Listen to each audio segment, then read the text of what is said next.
Pied d'audience. Bonjour, Monsieur le Président, Madame le Juge. Affaire pour outrage contre Dragomir Petchanac, IT 05-88/2 R 77.2. Le Président, je vous remercie. Monsieur Petchanac, est-ce que vous nous entendez dans votre langue?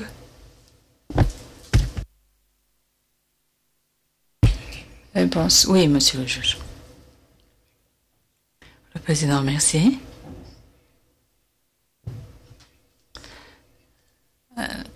Le conseil de l'accusé peut-il se présenter? Bonjour, Monsieur le Président, Madame le juge, Jens Dickman, avec Madame Annie O'Leary, qui est ma commise à l'audience, à l'affaire. Le Président, je vous remercie.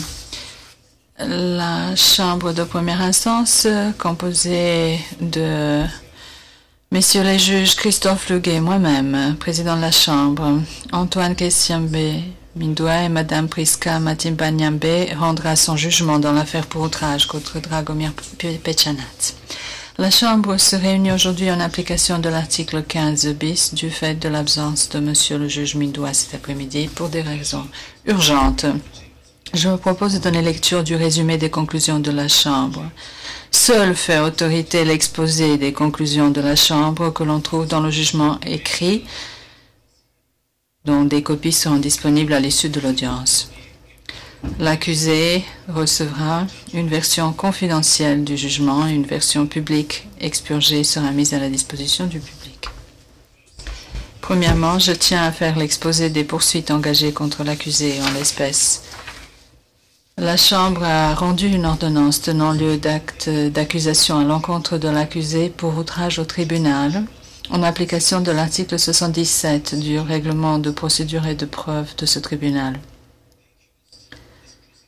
L'accusé est poursuivi, et je cite, pour avoir, après avoir été informé le 2 septembre 2011 du contenu de la citation à comparaître en date du 31 août 2011, ainsi que de son obligation de comparaître devant la Chambre de première instance, a fait échec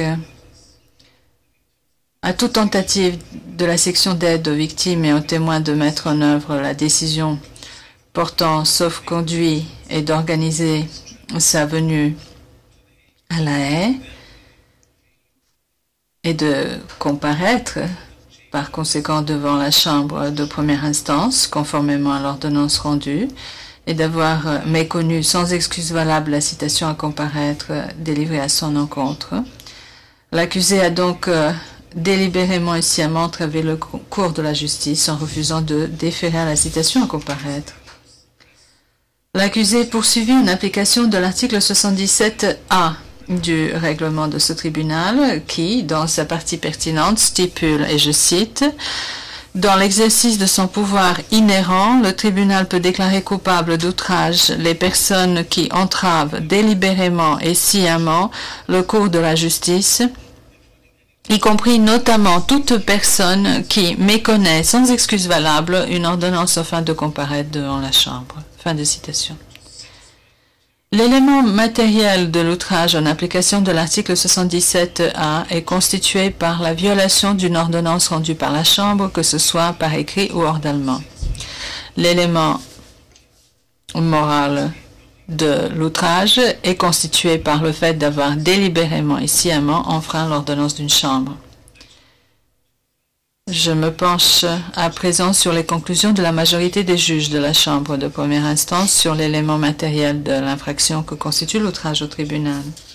Il convient de déterminer si, pendant la période allant depuis la signification de la citation à comparaître à l'accusé, à savoir le 2 septembre 2011, à son arrestation, survenue le 27 septembre 2011, l'accusé a manqué de comparaître devant la Chambre conformément à l'ordonnance ou, à défaut, s'il a manqué de présenter une excuse valable l'empêchant de se conformer à l'ordonnance rendue. Premièrement, il convient de faire remarquer que l'accusé n'a pas comparu devant la Chambre conformément à l'ordonnance avant son arrestation survenue le 27 septembre.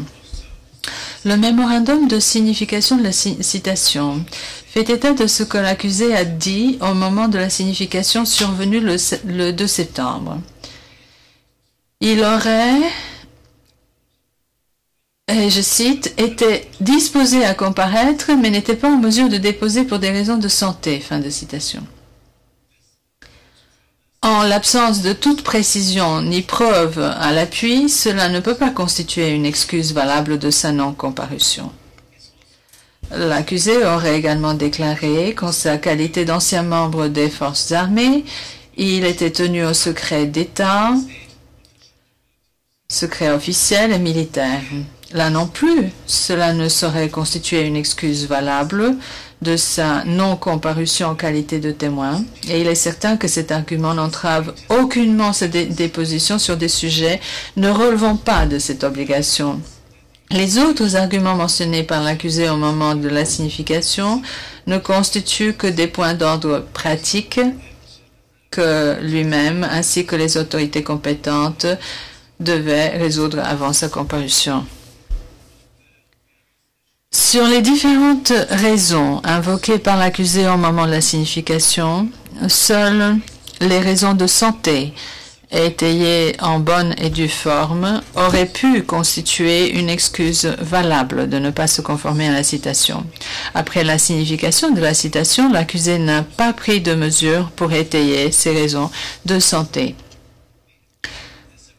La citation à comparaître imposait à l'accusé l'obligation de comparaître devant la chambre de première instance au cours de la semaine du 5 septembre ou à une date ultérieure qui restait à être déterminée. Celle-ci l'a également informé de la manière de laquelle cela pouvait être organisé. En dépit des dispositions prises par la section, ainsi que les autorités serbes afin d'organiser sa venue au tribunal, pendant toute la période entre la signification et son arrestation survenue le 27 septembre 2011, l'accusé n'a pris aucune des nombreuses mesures nécessaires, soit pour faciliter sa venue au tribunal, soit pour présenter une excuse valable de son éventuelle non-venue.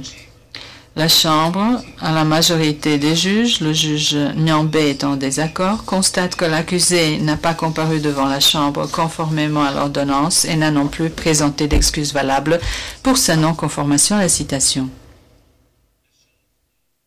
Permettez-moi d'aborder à présent les conclusions de la majorité des juges de la Chambre relatives à l'élément moral de l'infraction.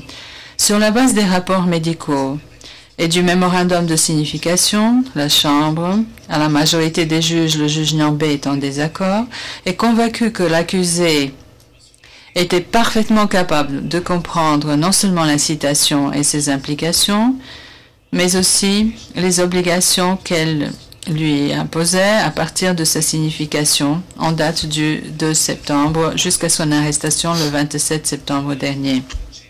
Par conséquent, la Chambre, le juge Nyambé est en désaccord et convaincu que l'accusé a entravé délibérément et sciemment le cours de la justice et constate par conséquent l'existence de l'élément moral requis pour l'infraction d'outrage au tribunal. La Chambre, à la majorité des juges, les juges Nyambé est en désaccord, est par conséquent convaincu, au-delà des tout doutes raisonnables, que l'accusé s'est rendu coupable de l'infraction d'outrage en application de l'article 77.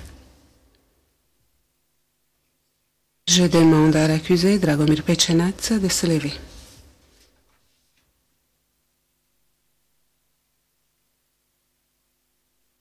Pour les raisons que je viens d'exposer, la Chambre de première instance, à la majorité des juges, la juge Nyambé étant en désaccord, vous déclare Dragomir Pecenaț coupable d'outrage au tribunal, sanctionné par l'article 77. L'outrage au tribunal constitue une infraction sérieuse, substantielle à l'administration de la justice. Par votre manquement à vous conformer à la citation et à vous rendre au siège du tribunal pour y déposer, vous avez agi contre les intérêts de la justice. Après avoir examiné l'ensemble des éléments, la Chambre, à la majorité des juges, vous condamne à une peine unique de 3 mois de prison, Déduction faite des 74 jours que vous avez déjà passés en détention. Vous pouvez vous asseoir.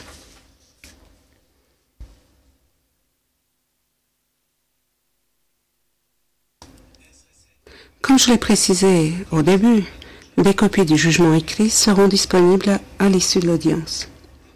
L'opinion dissidente du juge Nyambe est jointe au jugement écrit.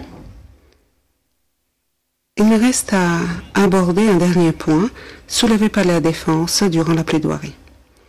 La défense a demandé qu'une ordonnance de sauf-conduit soit rendue si l'accusé venait à être acquitté et libéré. Puisque l'accusé a été condamné, la requête ci mentionnée est désormais sans objet. Par ailleurs, la Chambre appelle l'attention de la défense aux dispositions relatives à l'immunité visées par l'article 20 de l'accord entre les sièges de l'ONU, par l'accord de siège entre l'ONU et les pays d'hôtes. L'audience est levée. All rise. Veuillez vous lever.